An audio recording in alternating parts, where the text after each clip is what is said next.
এই সুধী সমাবেশের সম্মানিত সভাপতি, সুধী সমাবেশে উপস্থিত দিনাজপুর শহরের বিভিন্ন শ্রেণী পেশার সম্মানিত উপস্থিতিবৃন্দ, উপস্থিত মুসলমান ভাইরা সহ বোনেরা সহ বিভিন্ন ধর্মের ভাই বোনেরা, উপস্থিত ভাই বোনেরা এবং এলাকাবাসী, আসসালামু আলাইকুম। ইফতারের খুব একটি সময় নেই, সেই জন্য যদিও বেশ কিছু কথা বলার ইচ্ছা ছিল, হয়তো অতটা বলতে পারবো না। প্রথমেই যেই কথাটি দিয়ে শুরু করতে চাইছি আমি। ও 15 মিনিট আছে। ও আচ্ছা, এখানে দেরিতে হয় ঢাকা থেকে, রাইট। কথার শুরুতে যেই কথাটা দিয়ে শুরু করতে চাই আমি, সেটি হচ্ছে যে দিনাজপুর, সাধারণত মানুষ বলে যে নানা বাড়ি কোথায়, কিন্তু দিনাজপুরকে কেন জানি সবসময় মনে হলেই নানি বাড়ি কথাটা আমার মনে হয়। সবসময় নানি বাড়ি, কেন জানি নানি কথাটাই সামনে আসে। এই দিনাজপুর শহরটা, এখানে বেশ কিছু স্মৃতি আছে আমার। বালুবাড়ির স্মৃতি আছে, বালুবাড়িতে নানি বাড়ি, সেখানকার বেশ কিছু স্মৃতি আছে। তারপরে ঘাসিপাড়ায় ছিল, বালুবাড়িতে আসার আগে ঘাসিপাড়ায় ছিল নানি বাড়ি, সেই ঘাসিপাড়ার কথা কিছুটা খেয়াল আছে, অল্প স্বল্প, বহু বছর আগের কথা, সব পরিষ্কার মনেও নেই। তো এখন স্বাভাবিকভাবেই এই এলাকার প্রতি কিছুটা তো টান থাকবেই, এই এলাকার প্রতি একটা ডিফারেন্ট একটা টান থাকবেই। সেজন্যই দায়িত্ব আছে। এখন যখন আল্লাহর রহমতে একটা দায়িত্বে আছি আমি, স্বাভাবিকভাবে সেই দায়িত্বের অবস্থান থেকেও এখানে যারা বক্তব্য রেখেছেন, ডিসি সাহেব থেকে শুরু করে চেম্বারের সভাপতিকে শুরু করে অন্য আরও যারা বক্তব্য রেখেছেন, সকলেই এলাকার বিভিন্ন বিষয় নিয়ে কিছু কিছু বিষয় উল্লেখ করেছেন, এলাকার বিভিন্ন সমস্যা নিয়ে। এখন নির্বাচনের আগে আপনাদের এখানে যখন আমি এসেছিলাম, দিনাজপুরে এসেছিলাম, তখন সেই জনসভায় আমি অনেকগুলো কথা বলেছিলাম। নিশ্চয়ই আপনারা খেয়াল করেছেন যে নির্বাচনের পরে আলহামদুলিল্লাহ আল্লাহর রহমতে আমরা যখন সরকার গঠন করতে সক্ষম হয়েছি, তারপরে 1 মাসের মতন, এখনো বোধহয় 2 দিন বাকি আছে 1 মাস হতে, 1 মাসের মতন সময়ের মধ্যে আমরা চেষ্টা করেছি যে বাংলাদেশের মানুষের কাছে আমরা যে ওয়াদাগুলো করেছিলাম, সেই ওয়াদাগুলোর কতগুলো ওয়াদা আমরা ইতিমধ্যে কাজ শুরু করেছি। যেমন আজকে এই দিনাজপুর জেলার কাহরোল, সেই এলাকা থেকে আমরা আমাদের খাল খনন কর্মসূচির কাজটি শুরু করেছি। এখানে ডিসি সাহেব ওনার বক্তব্যে একটি কথা বলেছেন, যেহেতু দিনাজপুর অঞ্চলটি, এই এলাকাটি সমুদ্রপৃষ্ঠ থেকে উপর দিকে, সেই জন্য এখানে পানির সমস্যা হয়। তবে নিশ্চয়ই বাই নাও আপনারা জানেন, অনেকেরই ধারণা আছে যে এই পানির সমস্যাটা শুধুমাত্র দিনাজপুর এলাকায় নয়, সামগ্রিকভাবে সমগ্র বাংলাদেশেই কম বেশি পানির সমস্যাটা কিছুটা দেখা দিয়েছে। তার কারণ হচ্ছে অনেকগুলো বছর ধরে আমাদের নদী নালা খালগুলো বন্ধ হয়ে গিয়েছে বা ভরাট হয়ে গিয়েছে, এবং ভরাট হয়ে যাবার কারণে এখানে শুষ্ক মৌসুমে পানি থাকছে না, বর্ষা মৌসুমে পানি আসলেও যে পরিমাণ পানি থাকার কথা সে পরিমাণ পানি থাকছে না, এবং একই সাথে বর্ষা মৌসুমে বা হঠাৎ করে উজান থেকে যখন পানি আসছে, তখন খালগুলো এবং নদীগুলো ভরাট হয়ে যাওয়ার কারণে পানিগুলো দুপাশে মানুষের ঘর বাড়ি, ফসল ফলাদি, গবাদি পশু, এগুলোকে নষ্ট। আমরা খাল খনন কর্মসূচিটি হাতে নিয়েছি। এই কর্মসূচি শুধু দিনাজপুর নয়, সমগ্র বাংলাদেশে। আমরা বলেছি বাংলাদেশের মানুষকে নির্বাচনের আগে আমাদের পরিকল্পনা রয়েছে যে আগামী 5 বছরে আমরা প্রায় 20,000 কিলোমিটার খাল খনন করব। আপনারা নিজেদের এলাকাতেই যদি চিন্তা করেন, এই যেই কথাটা আমি বললাম যে খালে পানি থাকছে না, কিন্তু পানিটা সাইডে চলে যাচ্ছে বর্ষাকালে, যখন পানিটা প্রয়োজন শুষ্ক মৌসুমে, সেই সময় শুকনা থাকছে খাল, পানি শূন্য থাকছে, ফলে জমি আবাদ করতে সমস্যা হচ্ছে। একই সাথে খালে বা নদীতে পানি জমে যাওয়ার কারণে মানুষকে ভূগর্ভস্থ পানির উপরে ডিপেন্ড করতে হচ্ছে, এবং এর ফলে যেটা হচ্ছে ভূগর্ভস্থ পানি নিচে থেকে টানতে টানতে সেখানেও আস্তে আস্তে পানি কমে যাচ্ছে। আজকে থেকে 20 বছর আগে আমরা যতটুকু নলকূপ খনন করার জন্য যতটুকু গভীরে যেতে হতো, এখন অনেক বেশি যেতে হয়। আর তখন যদি 100-150 ফিটের পানি পাওয়া যেত, এখন হয়তো 600-700 ফিট নিচে যেতে হয়, তারপরে পানি পাওয়া যায়, যেটা একটা আস্তে আস্তে একটি ভয়াবহ পরিস্থিতির দিকে আমরা যাচ্ছি। সেজন্যই আমরা চাইছি যে খালগুলো যদি আমরা খনন করি, সেখানে যদি ভরা মৌসুমে এবং শুষ্ক মৌসুমে আমরা পানি ধরে রাখতে পারি, তাহলে মানুষ যেমন ব্যবহার করতে পারবে, কৃষিকার্যের জন্য ব্যবহার হবে, এবং আস্তে আস্তে ভূগর্ভস্থ পানিতে রিচার্জ হওয়ার, যেটি শূন্য হয়ে গেছে সেটি রিচার্জ হবে। আরেকটি বড় সমস্যা আছে আর্সেনিক প্রবলেম। ভূগর্ভস্থ পানি আমরা যত টানতে থাকবো, একই সাথে আর্সেনিকের সমস্যা তত বাড়তে থাকবে। আমরা যদি খাল খননের মাধ্যমে, নদীগুলো খনন করার মাধ্যমে আমরা এই পানিগুলোকে ধরে রাখতে পারি, তাহলে পানিগুলো আস্তে আস্তে ভূগর্ভস্থ পানি রিচার্জ হতে থাকবে। তখন ভূগর্ভস্থ পানি রিচার্জ হওয়ার যেমন একদিকে হবে, আমাদের ভূগর্ভস্থ পানির রিজার্ভ যেমন আস্তে আস্তে বাড়া শুরু করবে, একই সাথে আমাদের আর্সেনিক সমস্যার সমাধানও কমতে শুরু করবে। এখন আসুন, খাল খননের পরে আপনারা দেখেছেন যে আমরা বাংলাদেশের মানুষের কাছে বলেছিলাম, এই বাংলাদেশের জনসংখ্যার অর্ধেক হচ্ছে নারী। এই নারীদেরকে যদি আমরা পেছনে ফেলে রাখি, পুরুষদের পাশাপাশি যদি নারীদেরকে আমরা স্বাবলম্বী করে গড়ে তুলতে না পারি, তাহলে এত বড় দেশ, 20 কোটি মানুষের দেশ আমাদের, 20 কোটি মানুষের এই দেশ মানে বিশাল বড় একটি দেশ, এই দেশকে আমরা সামনে এগিয়ে নিয়ে যেতে পারবো না, আমরা যত কথা বলি, যত পরিকল্পনাই করি না কেন। এবং সে কারণেই এই নারীদেরকে স্বাবলম্বী, বিশেষ করে অর্থনৈতিকভাবে স্বাবলম্বী করে গড়ে তোলার জন্য আমরা ফ্যামিলি কার্ডের কথা বলি। বাংলাদেশে প্রায় 4 কোটি পরিবার রয়েছে, এবং আমরা মনে করি শহর গ্রাম, মধ্যবিত্ত, নিম্ন মধ্যবিত্ত, নিম্নবিত্ত সবকিছু মিলিয়ে প্রায় 4 কোটির মতন পরিবার রয়েছে। এবং আমরা পরিকল্পনা করেছি যে এই পরিবারগুলো যে নারী প্রধান আছে, তার কাছে আমরা একটি করে ফ্যামিলি কার্ড পৌঁছে দেব। এই ফ্যামিলি কার্ডের মাধ্যমে আমরা কিছু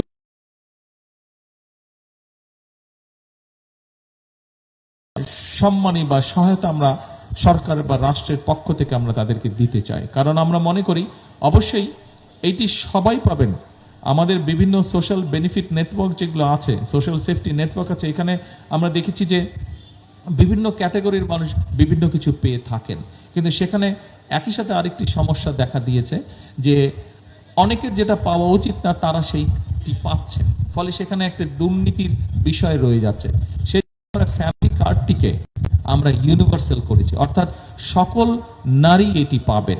সেটি একজন ইমাম সাহেবের স্ত্রী যেমন পাবেন, সেটি একজন কৃষকের স্ত্রী পাবেন, একজন প্রাইমারি স্কুলের শিক্ষক তার স্ত্রীও এটি পাবেন, একজন মুদি দোকানদার তার স্ত্রীও পাবেন, একজন ডিসি সাহেবের স্ত্রী উনিও পাবেন, এসপি সাহেবের স্ত্রী উনিও পাবেন, একজন এমপি সাহেবের স্ত্রী উনিও পাবেন, একজন মন্ত্রীর স্ত্রী উনিও পাবেন। কিন্তু এখানে আমরা মনে করি পরের দিকে আমি যাদের কথা বলেছি, নিশ্চয়ই সেই মানুষগুলো এতটুকু নিশ্চয়ই প্রত্যেকের আমাদের এতটুকু দায়িত্ববোধ আছে যে যাদের পাওয়া উচিত না, তারা নিশ্চয়ই সেটি তখন নেবেন না।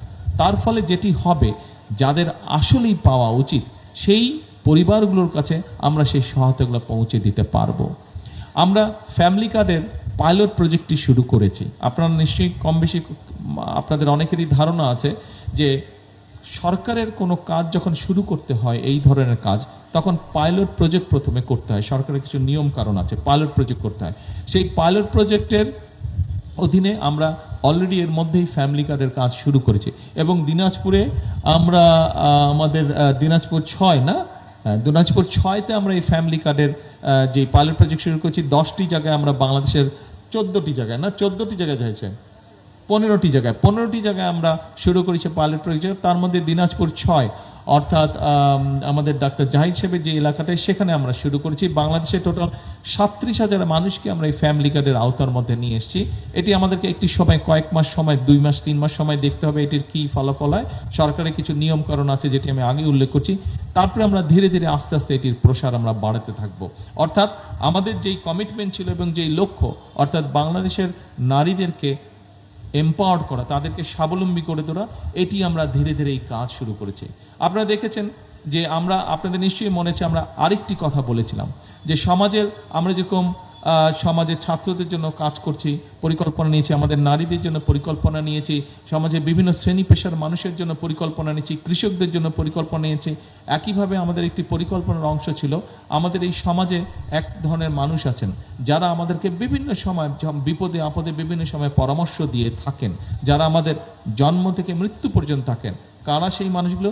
সেই মানুষগুলো হচ্ছে আমরা যারা মুসলমান, সেই হিসাবে বিভিন্ন মসজিদ মাদ্রাসা যারা মুয়াজ্জিম সাহেব আছেন, ইমাম সাহেব আছেন, খতিব সাহেব আছেন সহ বিভিন্ন ধর্মের যারা ধর্মীয় গুরু আছেন, এই ধরনের মানুষগুলো। কিন্তু এই ধরনের মানুষগুলোর ক্ষেত্রে আমরা দেখেছি তাদের অধিকাংশ ক্ষেত্রে এই মানুষগুলো অনেক কষ্টে জীবনযাপন করেন। আমরা নির্বাচনের আগে বলেছিলাম যে আমরা সরকার গঠনে সক্ষম হলে এই ধরনের যারা ধর্মীয় গুরু আছেন তাদেরকে আমরা সরকারের পক্ষ থেকে একটি সম্মানের ব্যবস্থা করব। আলহামদুলিল্লাহ, আল্লাহর রহমতে আপনারা দেখেছেন গত কয়েকদিন আগে এই কাজটিও আমরা শুরু করেছি। অর্থাৎ আমাদের যে কমিটমেন্ট ছিল, মানুষের প্রতি যে এই কমিটমেন্ট ছিল, সেটির কাজও আমরা শুরু করেছি। একই সাথে খাল খনন, ফ্যামিলি কার্ড সহ আমরা ধর্মীয় গুরু যারা আছেন তাদেরকে আমরা এই সম্মানের ব্যবস্থাও শুরু করেছি। আমরা ইনশাল্লাহ আশা করছি যে আগামী মাসের ভিতরে কৃষকদের জন্য আমরা যেটি বলেছিলাম যে আমরা একটি কৃষক কার্ড দেব, সেইটির কাজও আমরা এগিয়ে নিয়ে যাচ্ছি। আমরা আশা করছি ইনশাল্লাহ সেটিরও পাইলট প্রজেক্ট আগামী 1 মাসের মধ্যে আমরা শুরু করতে পারবো।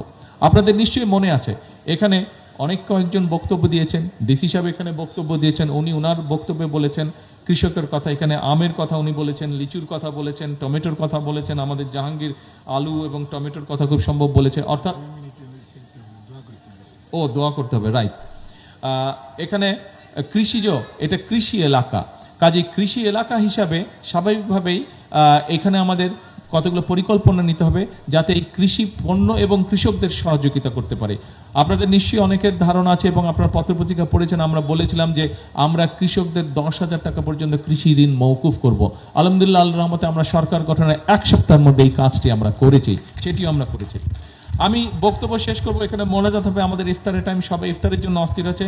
একটি কথা বলে আমি বক্তব্য শেষ করব, যেহেতু কৃষি প্রধান এলাকা এই এলাকায় কিভাবে কৃষি সংক্রান্ত মিল কারখানা তৈরি করা যায়, বাংলাদেশের যারা এই ব্যাপারে মিল কারখানার মালিক তাদের সাথে আমাদের আগামী সপ্তাহে ঈদের পরে আমরা ইনশাল্লাহ তাদের সাথে বসে আমরা এই এলাকায় কৃষি সংক্রান্ত কি মিল কারখানা তৈরি করা যায় সেই ব্যাপারে আমরা ইনশাল্লাহ পরিকল্পনা গ্রহণ করব, যাতে এই এলাকায় যারা বেকার যুবক আছে, যারা তরুণ সমাজের সদস্য আছে, তাদের কর্মসংস্থানের ব্যবস্থা করতে পারি।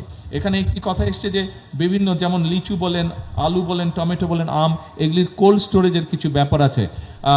এইগুলোর ব্যাপারে আমাদের কাজ চলছে, একটু সময় লাগবে, কিন্তু সেইগুলো আমরা ধীরে ধীরে করব। শুধু আপনাদেরকে একটি কথা বলবো, এখানে বক্তব্যে কম বেশি সবাই বলেছেন, এখানে যতজন মানুষ আপনারা কম বেশি উপস্থিত আছেন, আপনারা বিভিন্ন দল মতের মানুষ এখানে হতেই পারেন, কিন্তু একটি কথা কম বেশি সারা বাংলাদেশের নির্বাচনের সময় যখন আমি বিভিন্ন জায়গায় গিয়েছি, সব জায়গা থেকে একটি কথা আমি শুনেছি, একটি কথা আমি জেনেছি বিভিন্ন মানুষের মুখের থেকে, সেটি হচ্ছে যে বিগত অনেকগুলো বছর মানুষের যেরকম প্রত্যাশা ছিল দেশ এগিয়ে যাবে, দেশে বিভিন্ন উন্নয়নমূলক কর্মকাণ্ড হবে, সেটি বলা যায় কোথাও তেমন কিছু হয়নি।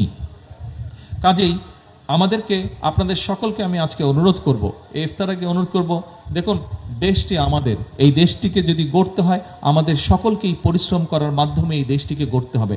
কিন্তু পরিশ্রম করার আগে আরেকটি কাজ আছে, সেটি হচ্ছে আমাদের সকলকে ধৈর্য সহকারে কাজ করতে হবে। আমরা যদি অস্থির হয়ে যাই, 15-20 বছর যেই কাজগুলো হয়নি, 15 বছর 16 বছর ধরে যেই কাজগুলো হয়নি, আমরা হয়তো 1 মাস 15 মাসে পারবো না। যেই সমস্যা তৈরি হচ্ছে, এই সমস্যাগুলোকে সমাধান করতেও সময়ের প্রয়োজন আছে। সেই জন্য আপনাদের সকলের কাছে আমি অনুরোধ করব, আসুন সমগ্র দেশবাসীর কাছে আজকে এই সুধী সমাবেশের মাধ্যমে সমগ্র দেশবাসীকে বলবো, আপনারা এই সরকারকে নির্বাচিত করেছেন, যারা এই সরকারকে ভোট দিয়েছেন, যারা এই সরকারকে ভোট দেননি, এই সরকার প্রত্যেকের সরকার। এই সরকার দেশের মানুষের জন্য কাজ করতে চায়, এই সরকার দেশের জন্য কাজ করতে চায়। এই সরকারকে আপনারাই গঠন করেছেন, আপনাদের রায়ের মাধ্যমে এই সরকার গঠিত হয়েছে। কাজেই আপনাদের যদি সহযোগিতা থাকে, আপনাদের সহযোগিতা থাকলে ইনশাল্লাহ আপনাদের প্রত্যাশিত বাংলাদেশ গড়ার জন্য এই সরকার রাত দিন সর্বাত্মক চেষ্টা করবে, সর্বাত্মক কাজ করবে। আপনাদের সকলের সহযোগিতা কামনা করে আপনাদের মাধ্যমে, সুধী সমাবেশের মাধ্যমে আমি বাংলাদেশের গণতান্ত্রিক, আমি মানুষের সহযোগিতা কামনা করে আমার বক্তব্য শেষ করছি। নারী বাড়ি থেকে বিদায় নেব আজকের মতন, কিন্তু ইনশাল্লাহ আবারও ফিরে আসবো নারী বাড়িতে। সকলকে শুভেচ্ছা জানিয়ে আমার বক্তব্য শেষ করছি। আল্লাহ হাফেজ। বাংলাদেশ জিন্দাবাদ।